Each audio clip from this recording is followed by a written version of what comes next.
Good day, everyone. This is Teacher Justina, and welcome to my YouTube channel. And welcome back to those who are done subscribing. If you are not yet done, please do so and hit the notification bell for more video updates. Our topic for this video is all about arithmetic sequence, and this is for grade 10 mathematics. So, what is an arithmetic sequence? Okay, first we have to explore the given illustration. What have you noticed about the number of circles in the succeeding figures in figure A? What about the numbers in figure B? So you have there the 4, 8, 16, 20 to 24 until uh, 5, 7, 9, 11, 13, 30 for numbers 3, 30, 25, 20, 15, and 10. Okay, is it increasing or decreasing, or does it remain the same? And second question, how will you able to determine the figure in figure A or the number that comes next in figure B?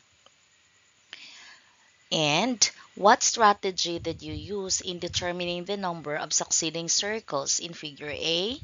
And also, how will you come up with the next term in figure B? Okay, so far, uh, in figure A and B, we talk about or it emphasizes patterns in sequence. How are patterns generated? How do you identify the next term in a given pattern? How do you find the general rule for the end term of a sequence? Okay, so let us find out what is really a sequence. So a sequence is a set of values that follow a particular order. It can be finite or infinite sequence. Its number in a sequence is called a term. The first term is symbolized by the notation a sub 1. The second term is symbolized by a sub 2, and so on and so forth. Let us go now to the different examples of sequence. So you are given number 1, the sequence 5, 6, 7, 8, 9, and of course, it follows a certain pattern, adding 1 to the succeeding term. Not the succeeding term, but adding 1 to the preceding term. We're able to get the succeeding term by adding a 1 in this number 1. So this is what we call infinite. When can we say a sequence is infinite? Okay, there's no such ending. So when we say after the last term being mentioned, which is 9, there is a comma and the presence of ellipsis. That means there's no such ending. So that is infinite. Well, number 2, you have there 2, 4, 8, 16, 32. As you have seen, there is also a pattern by multiplying 2 to the term which is the preceding term. So we're able to multiply a 2, we're able to get a 4 times 2, we have an 8, and so on and so forth. And this is finite sequence. When can we say a sequence is finite? If it has a first term and last term. Okay, let us have more samples of sequence. Number 1, you have 4, 8, 12, 16, 20, and 24. As you have seen, the pattern is by increasing 4. So, therefore, by adding a 4 to the first term, we're able to get the second term. We have 8. Adding a 4, we have 12. Adding a 4 to 12, we have 16. Adding a 4, which is 20. Adding a 4, we have 24. So there's a pattern in number 1. So it's by increasing a 4. While number 2, we have 5, 7, 9, 11, 13. And each term added by a 2, we're able to get the next term. While number 3, we have a 30, 25, 20, 15, and 10. So far, the pattern is by decreasing a 5 to the term before the next term. So 30 minus 5, we have a 25. Minus 5, we have 20. Minus 5, 15. And minus 5 is 10. So the pattern is by decreasing 5. Okay, so what do you call a sequence in which each term is can be obtained by adding a certain number or a fixed number? So it is what we called arithmetic sequence. So when we say arithmetic sequence, it is so called a sequence where every term after the first is obtained by adding a constant called the common difference.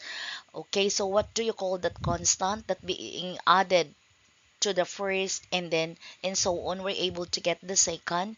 It is said to be the common difference. Why common difference? Because if we are trying to have, say, number one, we have 8 minus 4, we have a 4. 12 minus 8, we have 4. And 16 minus 12, we have a 4. And so on and so forth. So therefore, if the difference is common, then the sequence is said to be arithmetic sequence. Let us try number one. If we are asked to give the common difference in number one, so if it is increases by 4, thus our common difference is equal to 4. While number two, it increases by 2, thus our common difference is 2. Okay, and while number 3, each term is being obtained by subtracting by 5, and our common difference is negative 5. Okay, so let us verify if the following sequences are arithmetic. So we are given 3, 6, 9, 12, and 15. So to check, we have to we have to subtract the second by the first, and then third by second, and then fourth by third, and then fifth by fourth. So let us try. We have 6 minus 3, 9 minus 6, we have 12 minus 9, and 15 minus 12. All of this answered 3. So therefore, that 3 is said to be our common difference, and for that, this is an arithmetic sequence. While letter B, we have to have 20 minus 9, it's 11. 31 minus 20, it's 11. 42 minus 31, it's still 11. 53 minus 42, also 11. And so with 64 minus 53 is equal to 11. And so far, our there is a consistency that 11 is our common difference. So therefore, this is an arithmetic sequence. While letter C, we have to subtract negative 2 minus negative 5, and it answers 3. While negative 2, I'm sorry, 1 minus negative 2, it answers 3. While 4 minus 1, it's still a 3. And then 7 minus 4 is also 3. Then for that, the common difference is 3. And still, it's an arithmetic sequence. Now we have letter D. We have 17 minus 13, it's a 4. While 21 minus 17, it's a 4. But 20 minus 21 is equal to negative 1. Thus, we have to conclude that letter D is not an arithmetic sequence. Why it's not an arithmetic sequence? Because we can only say it's an arithmetic sequence if the common difference is consistent, or in other words, from the very first testing, in which second minus first, third minus second, and so on and so forth, if the difference is common, then it will be an arithmetic. So letter D, it's not an arithmetic. So how to find the n term of an arithmetic sequence?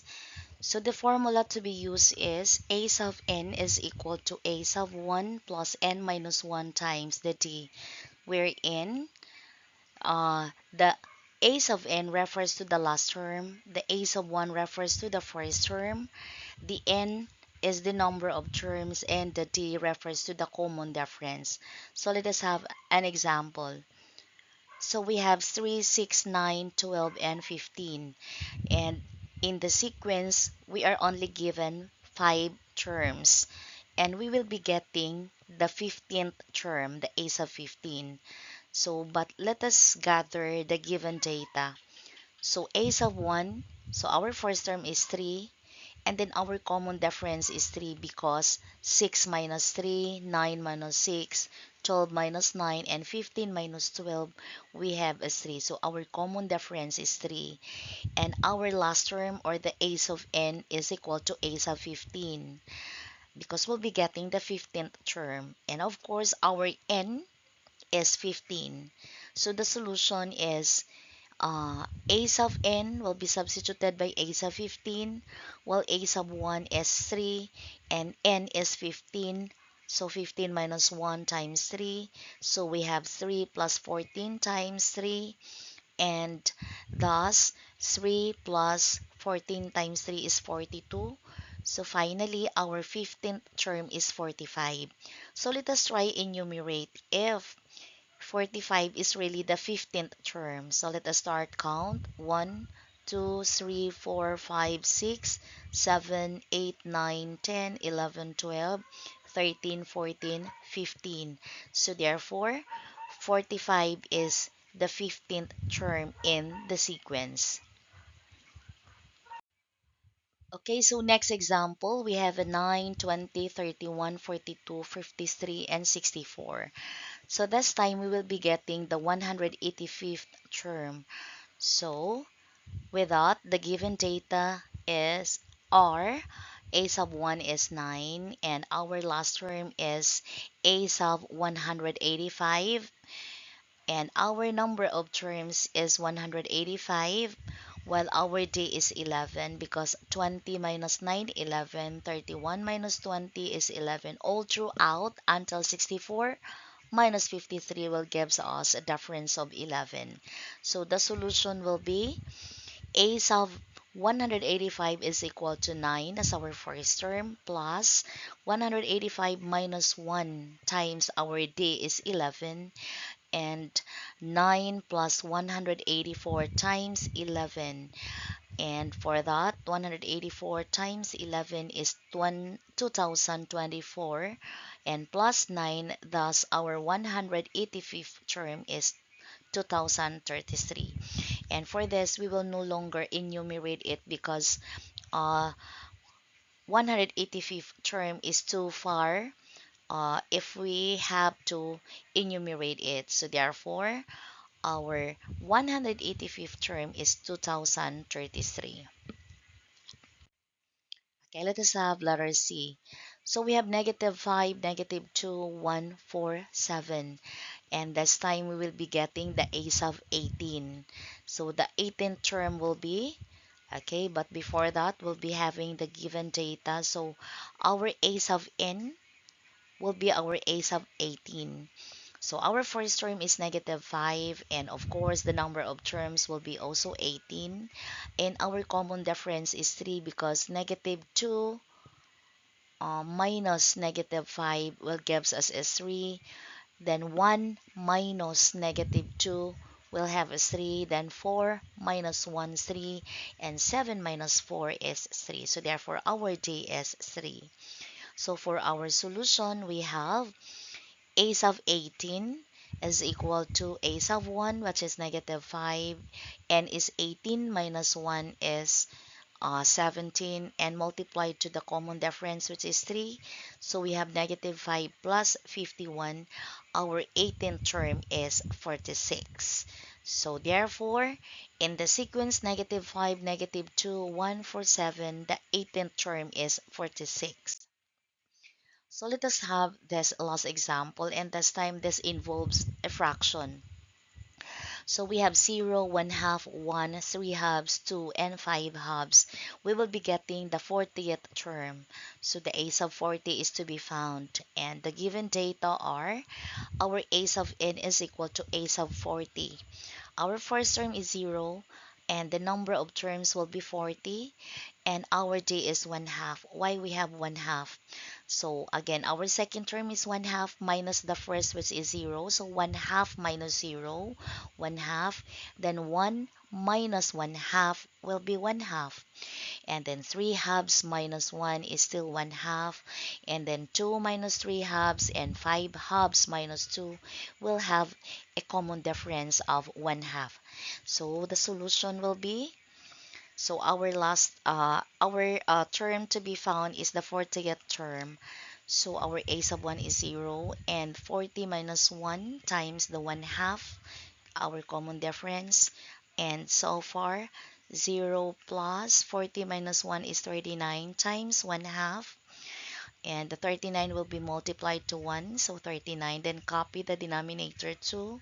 And for that, our a sub 40 is 39 over 2.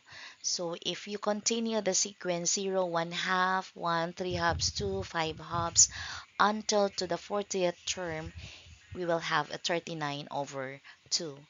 So guys, I hope you've learned something from my video today, and please do keep updating, because I will be my next video will be about finding the first term of a sequence, or sequence without a first term and a common difference. So that will be my next video. So uh, I hope those who are not yet done subscribing, please do subscribe. This has been Teacher Justina, and thank you for watching. That in all things, God may be glorified. Goodbye, everyone.